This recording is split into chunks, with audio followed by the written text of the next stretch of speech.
Cool. Rock and roll. This is the Extraordinary Podcast, and my guest today is Jennifer Gardiner. Nice to see you again. How's it going, Jen? Good. How are you? Part 2, right? Part 2, round 2. Yeah. So we talked about this in the podcast. It just is now coming out, and we lost some footage, and so we're having to retake some stuff. And Jen was so kind to come back and visit with us and do this all over again. So no worries. The last one was really fun. So we did. We had a great time. We had an amazing conversation. I feel like I'm very well prepared for this one. So I'm hoping to actually maybe even get a little bit more into this conversation than last time even. So yeah, gonna hit the ground running. So you've led a very similar life to me in that you've had all these cool different facets of life that you've got to experience. You've had like multiple careers and multiple passions, and it's all taken you kind of full circle to now where you are today. I was trying to think about which one is the best one to jump into first, and I kind of was thinking maybe we'll just kind of start from the beginning when you were in school and trying to figure some things out, and you were kind of like most kids as you're coming up, you have that I'm going to be a doctor, I'm going to be a lawyer, and all these kind of generic professions, if you will. And for you, it was what, neonatal work or do some kind of something in the medical field? Did I lose you? Did it get crappy? It just cut the audio's cutting out. You're frozen right now for me. Oh no, it's my internet connection. It just said unstable. I'm losing you. Hang on. Is it better now? Is it back? I can hear you fine. You're back. Can you hear me? Okay. You're back. So we'll try again. So you started off in the career of wanting to kind of go that doctor route or something in the medical field, right? Yeah. So in grade school, my Uncle Ross, he was a family physician and he got me really interested in becoming a doctor. So I spent all of my school years wanting to be a doctor. I was that nerd that would sit on the living room couch and pull out the medical encyclopedia and start like looking through different diseases and stuff. Although I was also equal parts like artist and soccer person. So like sports person, creativity, artistic person, plus science nerd. So I was like a third of each. But because I really wanted to be a doctor, all of my high school courses were geared towards that. I tortured myself with like advanced calculus and math and Englishes and chemistries. And I love biology, so that wasn't torture. But yeah, I like biology. But yeah, so I did that all through my school years. And then out of high school, I ended up getting pregnant early. So like towards the end of age 19 and had my first kid when I was 20. But during that pregnancy, I was off work for the last 2 months because I have rough pregnancies. And we were in a Michael's craft store, my mom and I, and at the cash register, they had this like course schedule. And we thought it might be fun to take a cake decorating course for something to do. That ended up turning into a hobby that ended up turning into a career. I registered my first company at the age of 20 after I started receiving multiple orders from friends and family for cakes. So the doctor thing took a little bit of a back seat, and I kept wanting to go back to it. You were the cake boss before there was a cake boss, right? Right? Yeah, I do similar types of stuff that he does. Yeah. Yeah, I was going to say, because it's all in that same vein for sure. Some of those cakes that you do are just amazing. Yeah, but that cake business led to a whole bunch of different avenues. On the side, I always had like a side job, right? Because I always felt like that piece was missing, that, oh, I should go try this, or I should go try this, because that thing that I had wanted to do all through school, all of a sudden was just gone, right? Or at least I thought it was gone because I made it gone for me based on my excuse. But because of that, I tried out dental assisting school. I tried out nursing school. I got certified as a Red Cross first responder and an instructor, and I taught for them for 2 years. Through them, I also did in-home personal support worker stuff and was almost getting certified as a personal support worker. And then I kept thinking, nah, not for me, not for me, not for me. After trying all these things, I was a waitress. I was a pastry chef. I was you name it, I probably did it. I was an esthetician. You name the job, I've probably done it. I have a resume a mile long, and it's because I kept thinking something was missing, right? Through the cake business, I've now had it for just before Reese was born. So he's turning 17 this July. So about 17 years I've had this cake business now. Through there, I, again, ended up with multiple opportunities. I've created courses. So the online marketing stuff, right? Right. And I have an online cake decorating course too. So through that, I learned all my own marketing and sales. So I created a course that teaches what I did to grow my cake business for email marketing. And that was selling on automation. I was making about $600 a month off that course on automations, basically making money while you sleep. Nice. Developed So a cake. I'm curious about that aspect of it in particular, because like for me, being the hands-on guy, and again, like having grown up working 1,000 different jobs like you, I grew up in restaurants. I did all this. I even did Baskin Robbins. I delivered pizzas, all that kind of stuff. So the hands-on, like I decorated cakes back in the day, like at Baskin Robbins. So that part I get, but then to take that, number one, the idea of the cake business, and then the marketing and the online stuff that goes with that. How did you take that little business and then come up with the program of the marketing behind that to then create a system, if you will, that you could then present to other people? So I've never been one to sit on my butt. If you ask my parents, they will tell you that if somebody told me I couldn't do something, I'd be like, oh, watch me go do this. So I've always been an outside of the box thinker, and that's sometimes a blessing and a curse, because sometimes you end up taking the longer way around because you don't want to do it like everyone else. But because I was doing everything to grow my business, I was doing the sales, I was doing the marketing, I was doing the cake decorating. Like, what did that look like? What were you doing for sales and marketing when you were doing the cake business, when you were focused solely on that? For online portion, I was doing Facebook and email marketing at that point. Okay. And in person, I was doing like wedding shows, baby and bridal shows, like those types of things, like in person, like setting up a booth and going there. Right. Like the little trade show type things, little conferences or whatever. Yeah. And like the shows are great. They're a lot of work, but I was getting more bookings through Facebook and email marketing.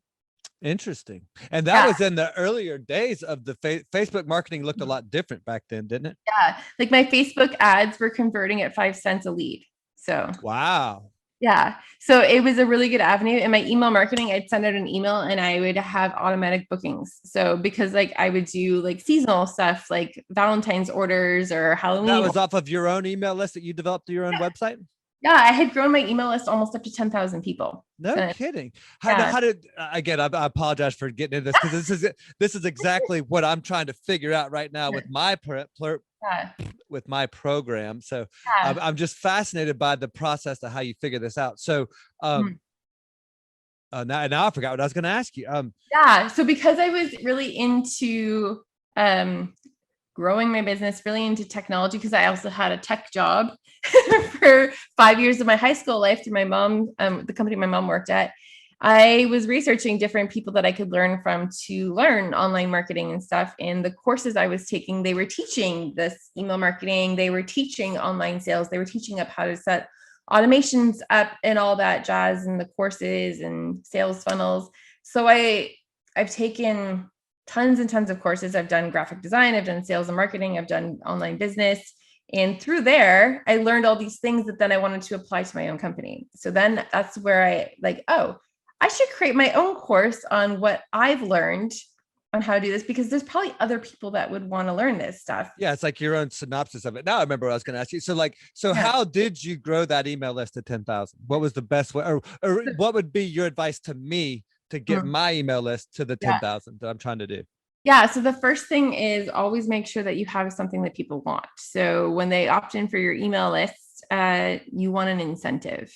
And now, because of like GDPR and legal rules and stuff, you can't make it together that if somebody opts in for your freebie, they don't automatically get your other emails. You have to actually get them to check a box that they're okay with getting further like stuff from you. Right. Like a confirmation email kind of thing. Yeah, because of GDPR and new rules and stuff. What is GDPR? What does that stand for? It's the New England spam law. Okay. So the UK spam laws because we get people opting in from our list all over the world, that we have to make sure that we're complying to the GDPR, because eventually the rules that they've put in place in the UK might come over here, right? Yeah, it's kind of like a best practices that you can just kind of use generically to not make sure that you're safe or covered or whatever. And that makes a lot of sense. I have a whole blog post on spam laws and GDPR compliance on my blog, if anybody's interested. So no, I just want to get the subscribers. I don't care how I get them. I'll break a few laws and bend a few rules. I don't mind. I'm so small right now. I think I could probably get away with it. Yeah, so it's just basically needing an incentive to get people on your list. So for my cake business, it was they got a coupon for 10% off. Okay. Okay. For my Simple email enough. my email marketing list, I had a freebie course that led into my paid courses. That's how I got them on there. So Now, they got what was the free course that you used to kind of get them to buy into the full paid courses? So the free course was learning how to write your welcome email. That led into my full course, which was how to write your entire email like sequence, like your email welcome sequence, because it's about 5 emails that then leads into a sales pitch. To do that sales funnel thing. Yeah. Gotcha. Okay. My paid course is the full email sequence when they opt in, plus the sales funnel. Where my paid course is just literally like the first email you send to people when they opt in on your list. Gotcha. So. And what was your conversion rate? My conversion rate for sales or people opting in? From opt in from the freebie. So my opt-in was 80% conversion. Wow, that's awesome. Yeah. That's incredible. Yeah, I gotta figure that out, man. That's so cool. Yeah. But that's unheard of, right? Which is why I developed a course. Right. Like if you're doing that, you need to be sharing that wealth, right? Because 80% is an unheard of number. Usually, yeah, seriously. Yeah, you're usually like 20 to 40% is the norm. Yeah. So I had really tweaked my audience for who I was attracting with my ads and stuff to get them to convert. So yeah. I just need to sell something sweet and delicious. Right? Instead of something boring and helpful, right? I think I'm just selling the wrong product. That's my problem.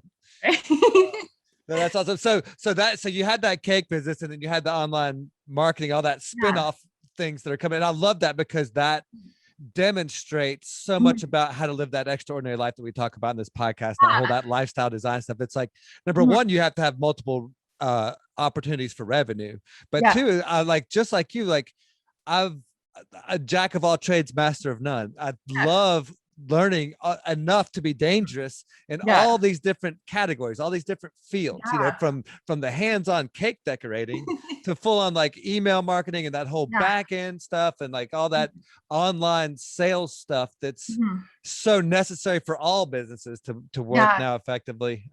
But so you've got all of that going on, plus kids, all that kind of, and then you feel like, well, okay, that's not enough. I need to go back to my high school roots and get into stuff that I'm passionate about. So the next thing I know, you're showing up in some crazy vampire werewolf movies and stuff. So tell me about the acting thing.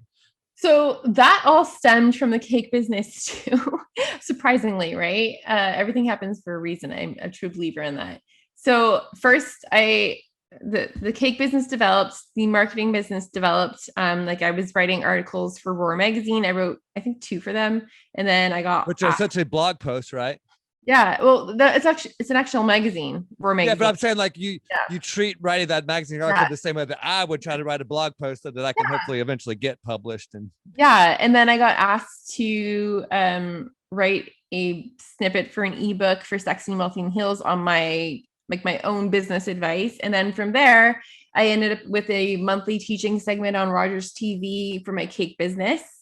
And they asked me, what did that look like? Were you like literally like teaching people how to decorate in the whole 9 yards? Yeah. So it was about a 7-minute segment once a month, sometimes twice a month, depending on if they needed to fill extra spots. But I did that for a year. Yeah. And I've been amazing. I've done other TV shows too, but that was like the main one that I actually had like an ongoing segment on. And from there, I also got offered my own TV show for like a pro bono cake thing I was doing. I was asking people to nominate individuals that were terminally ill or just going through a rough time, or did tons of stuff in the community. And then we would surprise them with a custom cake for them done up with things that they like. And that got picked up for a show that I had pitched, but we only ended up having time to do the pilot because my schedule was so nuts. So that, oh no. So you never went beyond the pilot? No, well, because I didn't have time. The person who was producing it ended up having to have a surgery. And then by the time he was back and ready to do it, my schedule was so nuts that I couldn't finish the episodes, unfortunately. Because you had picked up all the other acting stuff, all the other...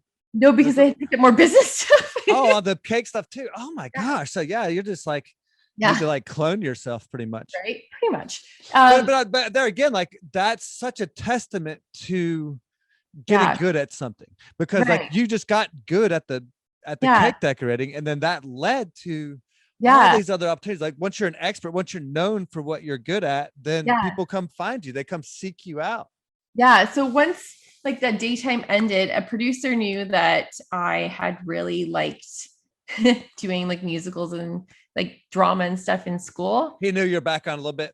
Yeah. And so they suggested they had seen this show that was looking for actors in Hamilton for a TV show and suggested I go try out for it. So I went for some coaching on that audition. And so I submitted myself first, and then I went for some coaching on the audition because they asked for me to come in for an audition. Yeah, And I'll I, brush up and kind of polish yeah, up and everything. Yeah, sure. and I ended up booking the one of the leads on that show, which is I Terrorist, which we're actually starting to film this year. It's been put off a little bit because of the pandemic. And from that audition, because I booked that role, then Alan asked me, who's the director, producer, and creator of that show, asked me to audition for the lead for the vampire series, which actually coming out this fall. So I landed Madwena, which wasn't the lead, but it's like a supporting recurring role, which is amazing. And that's Martyrs, right? Yeah, that's Martyrs Chronicles of the Blood. So that comes out this fall, which Chronicles of the Blood. The Chronicles of the Blood. It's based off a book series that Alan wrote. So that was like my first 2 gigs that I landed. I'm like, oh, I could actually make this a thing. And I started getting on set and I really enjoyed it. I did some background acting for a while. Didn't really like the background stuff. Yeah. Because you just basically sit around all day. I prefer stand around. Yeah. Yeah, I like the supporting roles or the lead roles because you get to do tons of stuff and get to be creative. So I ended up taking acting classes after that, and it developed into another career, and it filled that void because now I'm looking at it that so I wanted to be a doctor because I wanted to make a big difference in this world.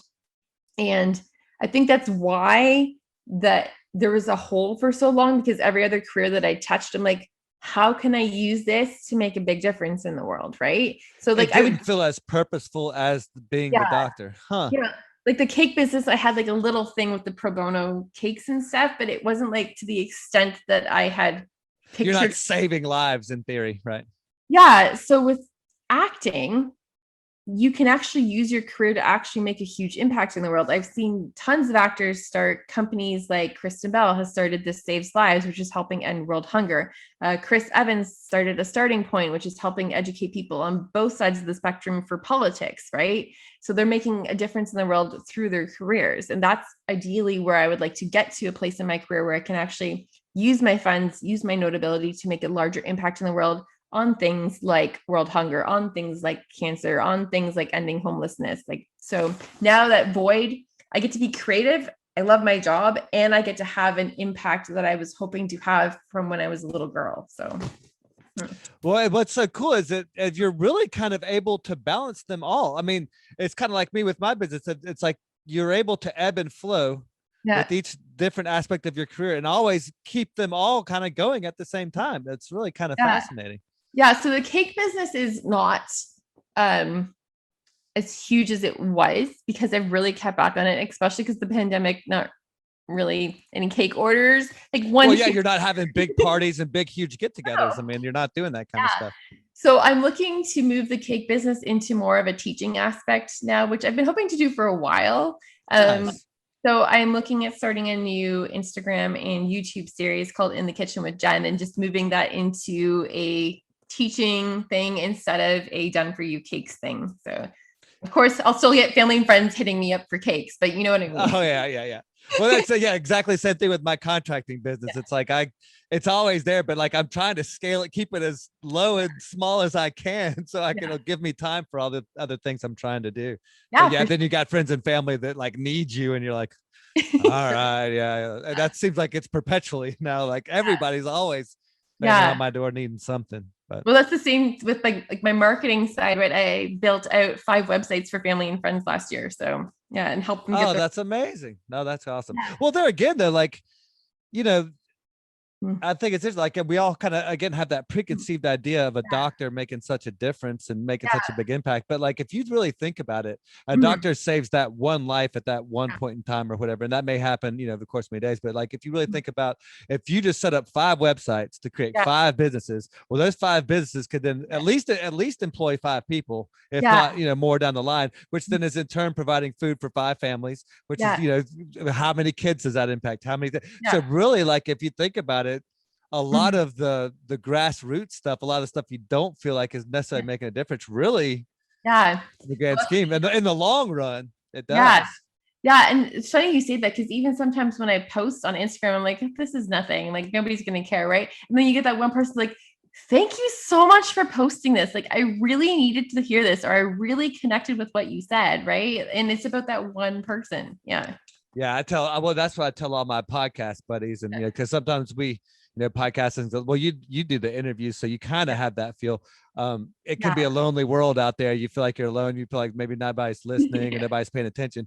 And then you get that random email, that random DM, dude. And it's just like, man, you saved my day today, or like, just made this impact. And then it's like, all right, that recharged the batteries. Let's go again. Like, let's keep it going. So that's a huge thing for like, even like I because I want to torture myself. Kidding. I started doing like chin-ups, even for something as small as that, where I'm like it's amazing for me. But then I posted, and it's like so many people are like so inspired by the fact that I'm doing these chin-ups, which I've never thought, right? Like I'm so glad you brought that up, because I wanted to bring up that post you doing down there in the basement, dude, just getting raw and dirty. And I had talked about that before, like how with Instagram, it's all about the pretty picture. And like in a lot of the workout stuff you see, because I'm a gym rat or whatever. So it's like the girl in her little tight butt yoga pants and doing her leg press, or the guy with like the tank top that's just literally strings, that's like pumping like 15 plates at once. And it's like, none of that does anything for me. But then when I see Jen in the dirty basement with the bar that's like swinging, dude, it's not even like locked in. And she's over there just giving it her all, dude. I'm like, that's it, man. Yes. Like, I just love that. So awesome. Yeah. So that was meant to be a door chin-up bar, but my husband didn't want me to stick it in a door. I'm like, so where can I stick this then? He's like, okay, we'll stick it in between the beams here in the laundry room. Like, but it moves here between these floor joists up here. Don't worry about that. Yeah, but because it doesn't have like the door frame to stop it from like back it up to, like no backstop. So I have to like secure something on either side of the bar to get it to stop moving. That's awesome. Oh, you should see the rig up that I have. It's actually like this contraption, and it's in the basement, but it's just about as sketchy. So I just wanted extra difficulty for it to swing, right? It just makes it harder, right? Yeah, it just adds that little extra something, Sure. But like I wanted to show the whole journey, right? Because again, like you said, a lot of times you see people's end or people's middle, right? You don't see the full progress. And Brie Larson actually inspired me to start doing those. Awesome. So she inspired me to do those isometric holds, which is the video you saw, because she just did a 60-second isometric hold, which is insane. If anybody has ever tried to hold a chin up for a length of time, like you don't understand how difficult that is until you actually try it. Yeah, because it's all your whole body. Yeah, it's because she's starting to train. Yeah, she's starting to train for Captain Marvel 2. So she's starting to share some of her workouts and stuff. I'm like, okay, that I could try that, right? I go down like 6 seconds. I'm like, I'll take it. Gotta start somewhere, dude. I mean, like, Yeah. So it's things like that. And then because I've been sharing some of my chin-up journey, like I shared my journey on how I actually even got to do a chin-up, right? Because I never thought I'd be able to do a chin-up, like not to crap on women, but women, scientifically, we don't have the upper body strength that men have, right? So it takes us, we have to work harder for it. So I never thought I'd be able to do a chin-up. And then all of a sudden I got my first one and I got that on video and I was so freaking excited about it. And then I start to add in more chin-ups. And then now I'm adding in ways to get stronger with them because I'm a crazy person and want to take on the Murph challenge next year. So. Awesome. Yeah, we're actually talking about doing the Murph challenge this year. Actually, we were just talking with my buddies about it. Yeah. My buddy down the street holds the record. So we're going to like, we've been talking some smack and I'm going to try to beat him. So we'll see. That's awesome. He's like wannabe bodybuilder. So the chances are not good, but it's fun to show up. Yeah, the only thing that was preventing me from doing it this year is like I can't do 100 chin-ups this year. Like, everything else I could probably work through. You It's said you just could do one, right? I can do one. It's you have to do 100 for the challenge. Right. So you do one, you wait an hour, Yeah, do one do another more, one. do another, like 10 days wait later, 10 minutes. done. You'll get there. Well, I Yeah, love that concept. And I talk about that in a lot of my programs. It's like how you just do just that little bit more. Like yeah, you can't yeah, conquer Rome in a day. You can't figure everything yeah, out. You're not going to turn into a supermodel overnight. yeah. But what you Oh, can no. do is you can Yeah, put that chin-up bar down in the basement, and yeah, you're not going to get the 60 seconds, but you get yeah, 6. And you try to yeah, do 6 tomorrow, and then maybe one day next week you get 7. And then you yeah, ultimately get that. And if you do that, like, yeah, but it's that repetitive motion. It's that yeah, repetitive, keep showing up every single day, doing just a little bit more, a little bit more. And yeah. then the next thing you know, you're at 60. Yeah. My friend made a joke too. They're like, "Oh, you're not going to do 60 seconds. You're going to do 65." I know you. I'm like, "You're probably right." Oh, you Like, totally will. That's just your personality for sure. you're So we probably were right. so we were talking about Instagram and these Yeah. new pages, and I love how that you utilize that. You utilize it to, number one, get guests for. Well, I want to ask you here in a second, but Yeah. to like to share your message, to share the cake, to share the Hmm. business opportunities. Um, Yeah. Tell me about how you got into this. I want to call it a podcast because that's really what it feels like. But it's like this Yeah. Instagram chat with coffee with the. What do you call it? Yeah. Coffee chat? Is that what we call it? Yeah. I called it coffee chat when I don't even drink coffee. It's weird. I know. Well, what are you drinking? It looked Yeah. like coffee. Was that like Four Sigmata or something? Oh, so this week I actually poured myself a coffee for this week. I'm like, I was gonna say I watched the one and then but I watched another one too from last yeah, week, and it looked like you had real I don't coffee like in coffee. there. Coffee upsets my stomach, so I don't drink it. But I'm I'm like, not a big coffee drinker either, for what it's I worth. figure it's like episode 16. Maybe I should drink one coffee on one coffee chat since I named it coffee If chat. you're gonna call it that, I mean, And then I drank it. I'm like, no, not for me. But on that note, not to that. Well, I still want to talk about that, but talking about coffee, have you tried that Four Sigmatica, the mushroom No, coffee, or any of that, the mushroom stuff, no, I the haven't lion's mane and tried all it. that? So it's the acids in the coffee that upset my stomach. Yeah. Yeah, that, well, obviously the lion's mane, all that, it's all mushrooms. It's not Yeah. like real coffee at all. I'll send you some stuff on it. It's pretty good stuff. Pretty Cool. interesting. Yeah, for sure. So this Instagram live series, it was a whim. I was talking to my best friend and like, how can I make an impact during this pandemic? Because that's what I'm always looking for, right? Like, how can I help people? How can I make an impact? And I was talking to her, I'm like, I know so many incredible people that don't get enough exposure, that don't get enough credit. And I don't have a huge platform. Like I think I'm sitting at like 11,400 people right now, but I have enough of a platform That's that 10,000 more than I got and change. but I figured I had enough of a platform to make it worthwhile for people to come on and talk, right? So I told Liam, like, I should start an Instagram live series, even though like lives freak me out going back to when I was on TV. Because the first part of that TV show, they actually, for the first half of it, were doing it live. And then eventually they switched to pre-taped. So yeah, I was Not having on account of your acting, I hope. no. So it was crazy trying to fit a No, I'm kid's just messing. teaching into 7 minutes on live. For sure. Yeah. We're not being able to edit. Yeah. The joy of editing, believe me, I know. Right.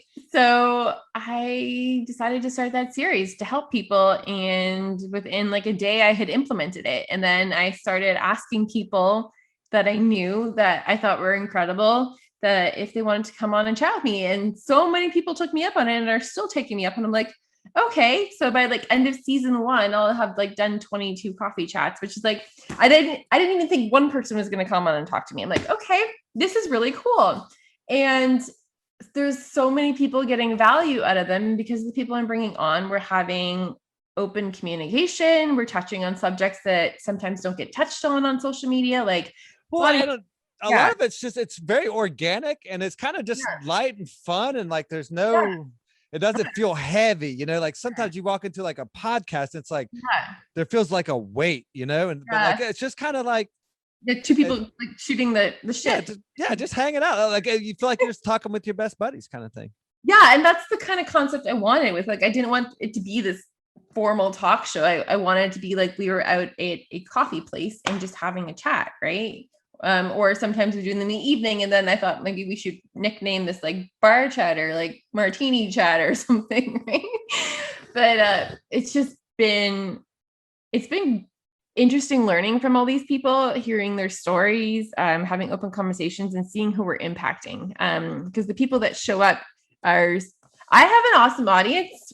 Just for those of you listening, the people that show up are really nice people. I think I've had one troll the entire time that I've been on Instagram, like show up on a live. I get them in my DMs all the time. That's a different story. But on lives, like my audience is really great. They ask open questions, they participate in the conversation, and they get tons of value out of it. So that right there is an incentive for me to keep doing it because people are getting something out of this, right? Because it's not about me. It's about helping the individual and bringing on the interview, and it's about helping the audience, right? So if it was just about me, then there'd be no point in doing it. Yeah. Yeah. Well, I mean, obviously with the guests that you're bringing, you're asking them the questions. It's really like, Yeah. kind of like this one. It's you identify an extraordinary person and then say, okay, well, how do I extract those extraordinary qualities out of them and then share that with my audience? Yeah. Yeah. It's fun too. So, and I developed another partnership out of it. So Robin Deverett, she's another actress, and we connected so well. I was on her show and then she came on my show, and then I got this idea. She has a podcast or she does something similar, like an Instagram live thing? Yeah, it's called Window Chats with Robin. So I went on hers and then she came on mine, and then I got this idea because we could talk for hours, Robin and I. And I got this idea because she's a comedian and she's so funny. And I'm constantly laughing at her. I know that sounds horrible, but with her, right? Terminology you want to use. But we connect so well. So we started another Instagram live series that's only once a month, but it's called Ramblings. And it's just her and I rambling on like different topics. I saw that. Yeah. And then we brought on another comedian this month just as like a special guest because we weren't planning on having guests on this, but Nur is awesome too. He's an awesome comedian. He posts. That's the one I was watching. He's so funny. If you watch any of Nur's videos, you'll be laughing your head off. So we brought him on too for Ramblings this month, and it was such an awesome chat. And we had people laughing like crazy. And like at one point, I was like on the back of the couch, like I couldn't like stop laughing because the two of them. I'm like, okay. But it's just another thing that we can bring joy to people through another way, and it's not like coffee chat because it's meant to be more of a comedic base, right? It definitely had a completely different feel than the coffee chats for sure. Yeah, it's still us just shooting the shit, but in a comedic way. So. Yeah. But I like that though. I mean, so is that kind of where you envision this thing going? Like having a bunch of that kind of stuff going on, or? No, I never envisioned myself to be a host on a talk show. No, never. So like if everything goes according to plan, what does 10 years look like for you? I don't know. Like at one point, I'm like talking to my best friend, like, I don't know how long I'm going to continue this. She's like, oh, really? Because it's going like so well. I'm like, yeah, I never thought that this would be like an ongoing thing, right? But I keep getting people that want to come on and talk. So I'm like, okay, so this might just become an ongoing thing. I might maybe lessen the amount of them depending on my schedule, right? Because if like things open back up again, you got to keep the balance. Yeah, but maybe if like it opens back up again and I get busy with acting and kids activities again, then maybe I move to twice a month, right?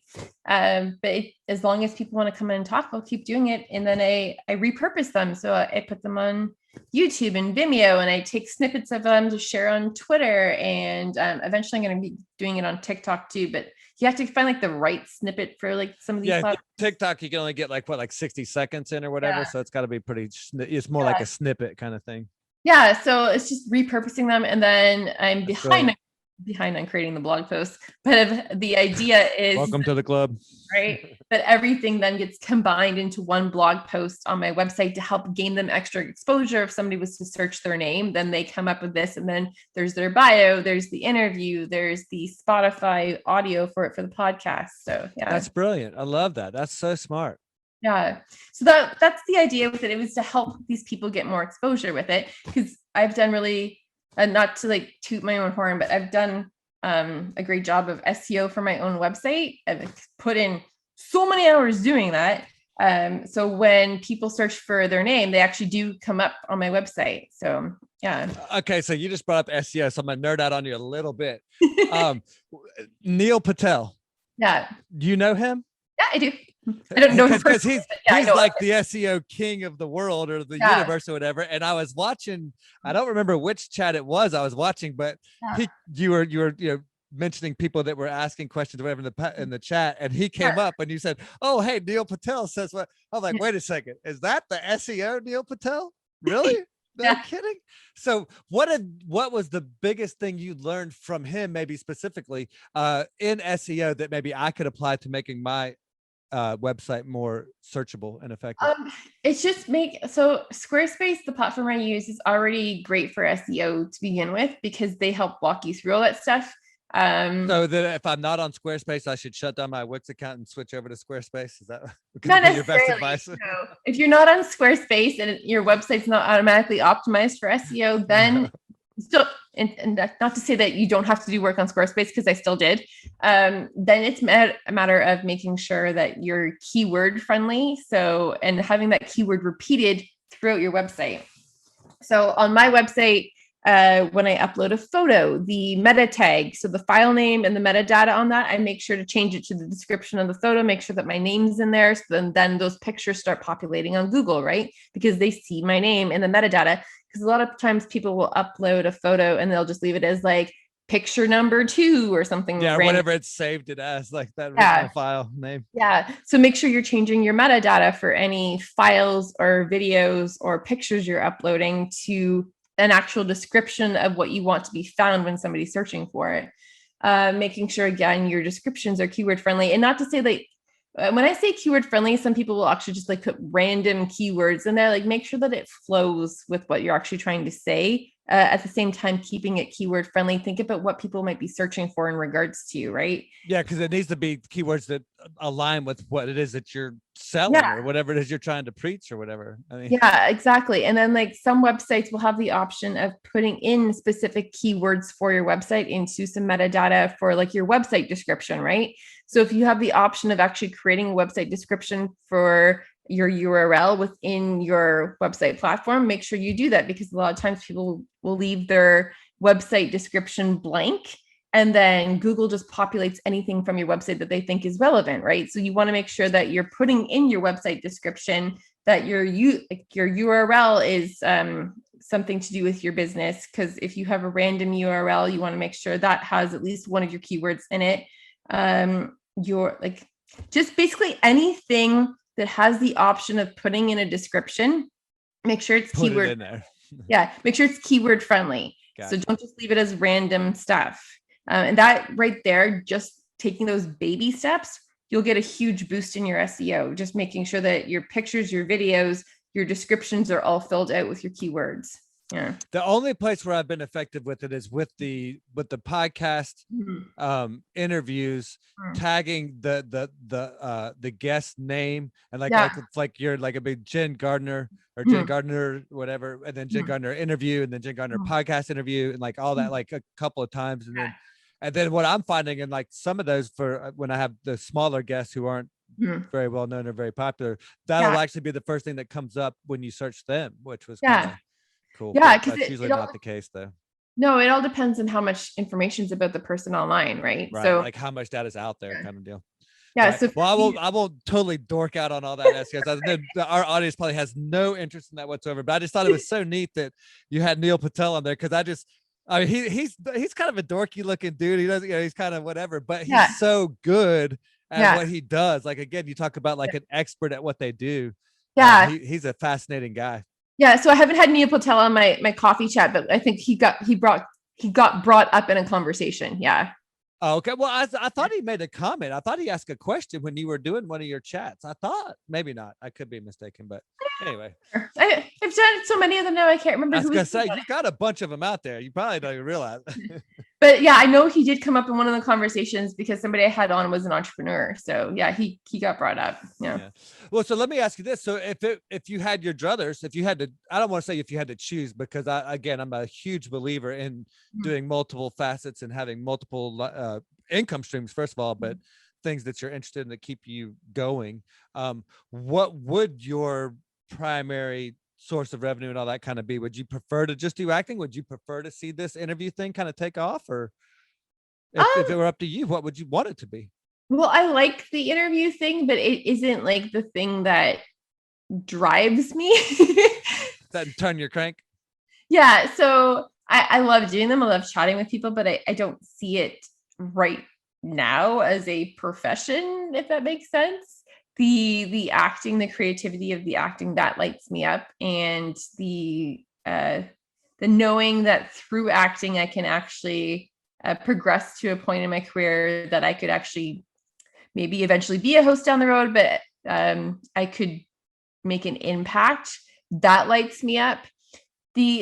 But sometimes things walk into your life that you don't think are so great right now, but then eventually down the road, they're like, oh, this turned into that, right? So really, I think for you, it's kind of like, it doesn't really matter. It's whatever makes the biggest impact, whatever gives Yeah. you the biggest opportunity to make an impact. Yeah. And this That's whole beautiful, man. this whole Instagram thing again was to help other people, right? It wasn't necessarily about me. So it's making some form of an impact. But I still want to go down a road where I can make an even bigger impact. So yeah. That's pretty incredible. And then you're also making an impact being a mom with 3 kids. I mean, so let's talk about that. Oh, you have 5? Yeah, 5. Oh, me too. Oh, that's awesome. I forget. I should have already known that. Did I already know that? So again, we have got way too much in common. We both started early. I had my first one at 21, and we both have 5 kids, and my youngest is only 4. So like at one point in time, I was paying college tuition and diapers at the same time, and that is not fun. Let me tell you.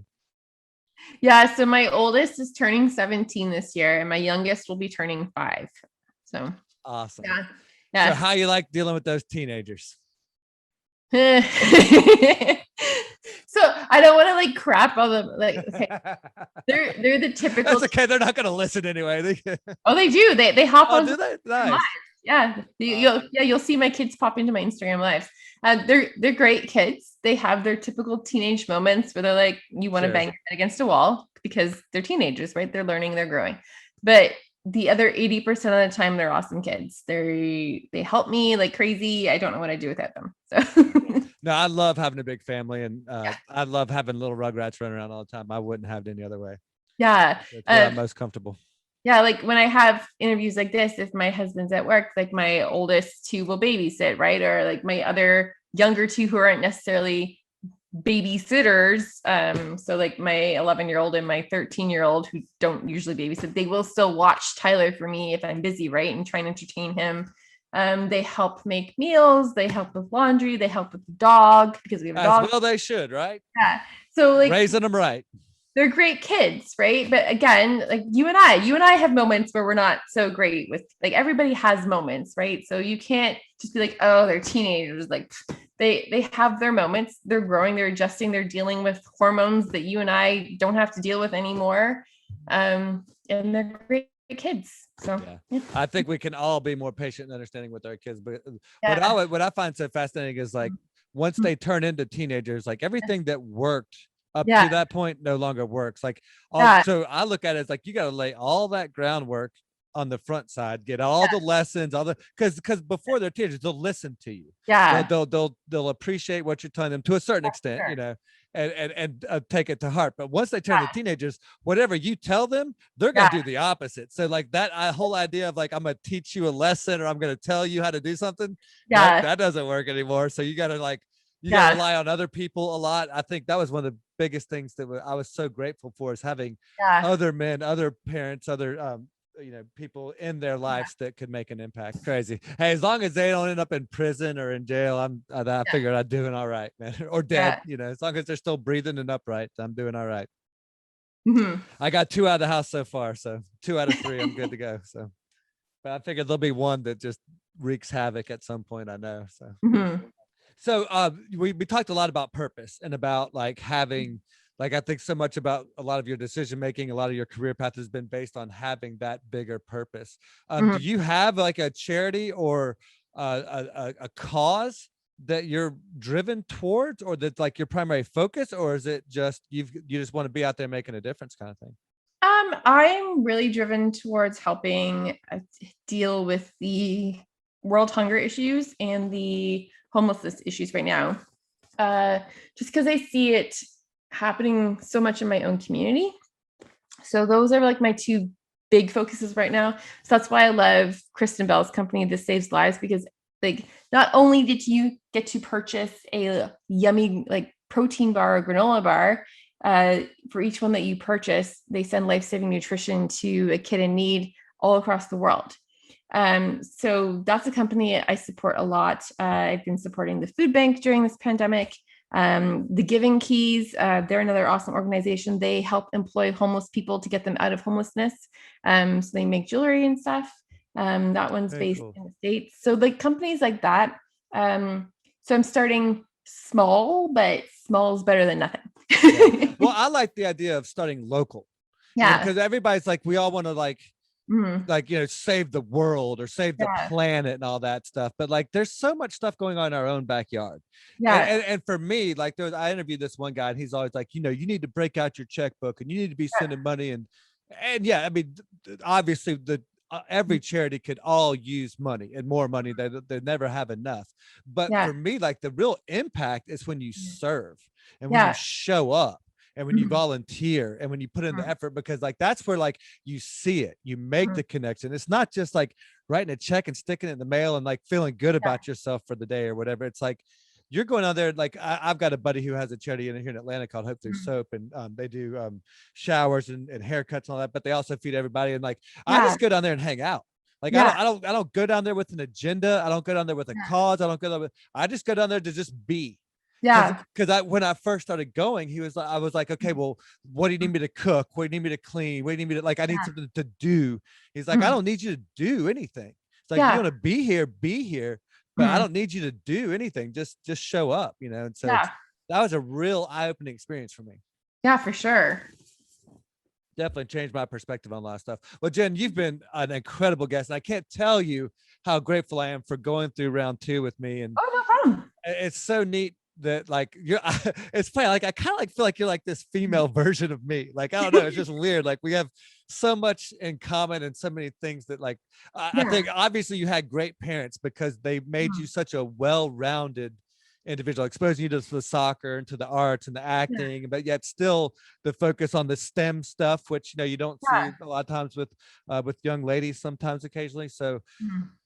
again, like so we both clearly come from good stock, I Yeah, think for sure. is safe to say. So I just can't tell you how much a joy it is to watch you on Instagram and kind of see you Thank from you. afar. And even though you're way up there in cold Canada and I'm way down here in the hot South, it's like we just had this little Yeah. connection that I just love. So It's warming up. We're coming into summer. yeah, y'all are almost there, right? I've got my father-in-law's up in New England, so he's about to start Okay. planting. He's all excited. He can start putting plants in the ground now. I guess y'all have had Awesome. your You live last in frost for the year.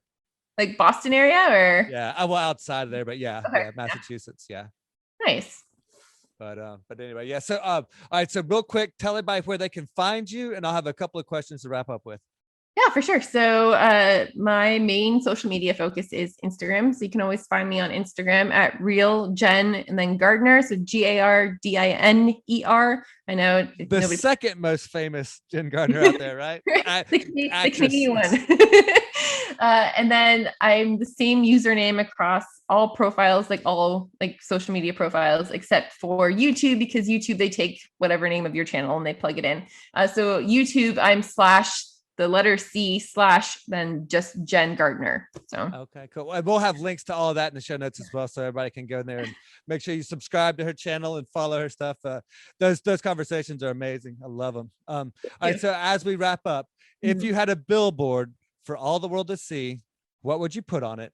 And then last but not least, what's your favorite item under $100 that you could not live without, that you like to use like on a regular everyday basis kind of thing? Oh no, did it lock up? Don't even tell me. Did you hear that? So you froze. You froze Of after the course it did. billboard.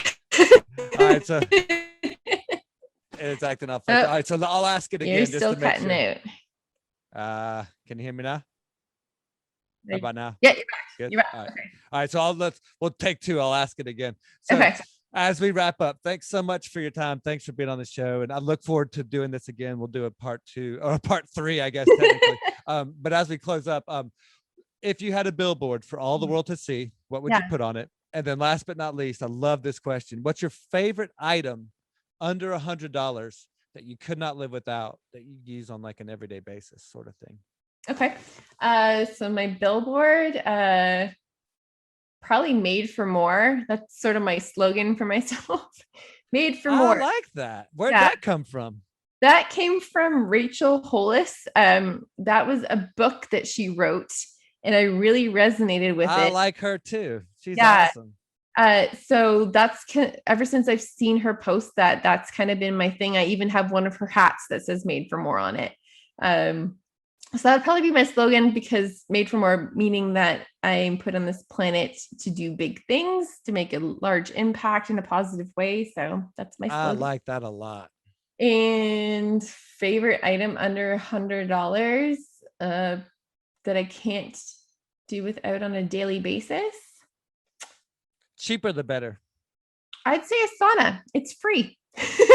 Nice. You have a sauna? You have do you go to a gym, or do you have one at the house, or? No, like Asana, the app, like ASANA. It's an organizational app where you can create processes for all the things that you're doing and link up different links, pictures, files, descriptions, so that you have a process. So like I have one, like a whole process for my Instagram live series, so I can go and reference everything. I have one created for all the videos I have available for marketing.